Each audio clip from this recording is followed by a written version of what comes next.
अहिले यो यहाँ छ अब यहाँ हामी यहाँनिर राखेर एउटा बम पड्काउँछौँ होइन ल बम भाग्छ कि भाग्दैन हेरौँ बम आउँदैछ यतापट्टि बम राखेको नि देखाइदिउँ न बम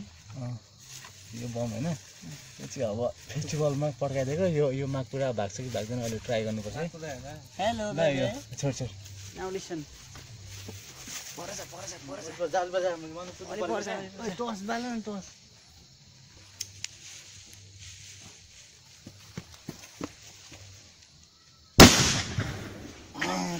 अब माकु राखेर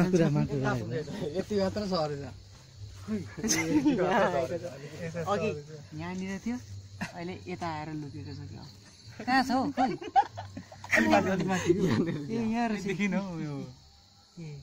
यहाँ दुलो कत्रो भयो हेर त आम्मा अहिले फुटेछ र दुलो कत्रो उहाँ हेर्न न दुलो एकदम ठुलो छ ठिक्क मुनि राखिदिउँ न मुनि ठुलो भएछ बम पड्केको दुलो यो चाहिँ यहाँनिर अडाइदिउँ न खोर्सानी पठाइदिउँ चाकमा